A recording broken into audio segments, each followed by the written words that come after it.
జ్యోతిషాస్త్రరీత్యా ద్వాదశ రాశుల్లో 12వ రాశి అయినటువంటి మీనరాశి మిత్రులారా, మీరు పూర్వాభాద్ర నక్షత్రం 4వ పాదం, ఉత్తరాభాద్ర నక్షత్రం 1, 2, 3, 4 పాదం, రేవతి నక్షత్రం 1, 2, 3, 4 పాదాలకి జన్మించిన మీరు మీనరాశి వారిగా పరిగణించబడుతున్నారు. చాలా చిన్న సౌమ్యమైనటువంటి మనస్తత్వం కలిగిన మీనరాశి మిత్రులారా, 7.5 శని ఉచ్చ స్థితిలో ఉంది. మీలోకి వచ్చి కూర్చున్నాడు శని భగవానుడు.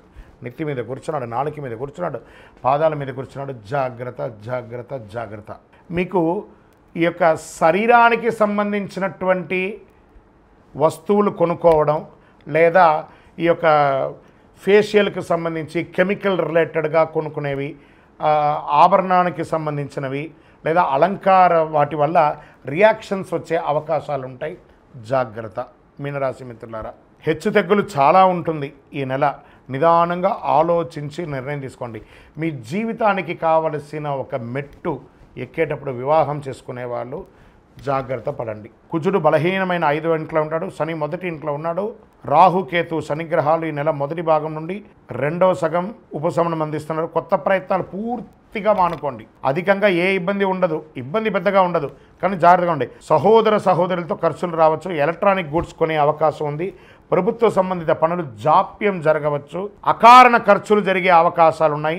వివాహం కాని వారికి ఇది ఒక మంచి సమయం. సంతాన భాగ్యం కోసం ప్రయత్నం చేసే వారికి చాలా మంచి సమయం. వ్యాపారులకు ఇది మంచి అనుకూలమైనటువంటి నెలగా చెప్పచ్చు. ఎందుకంటే గురు బాగున్నాడు. సమస్యలు కూడా వచ్చే అవకాశాలు కూడా ఉన్నాయి. కొత్త ప్రయత్నాలు ఏది ప్రారంభించకండి. బాగా ఆలోచించే నిర్ణయాలు తీసుకోండి. పెద్దవాళ్ళ సలహా తీసుకోండి. మీకు మాత్రమే తెలుసు అనుకోకండి, మీకు కూడా తెలుసు అనుకోండి. ఇది బాగా నోటీస్. మళ్ళీ చెప్తున్నాను, మీకు మాత్రమే తెలుసు అనుకోవడం అహం, మీకు కూడా తెలుసు అనడం సబ్జెక్ట్ నాలెడ్జ్. దాని ప్రకారంగా మీనరాశి వారు తెలుసుకోండి.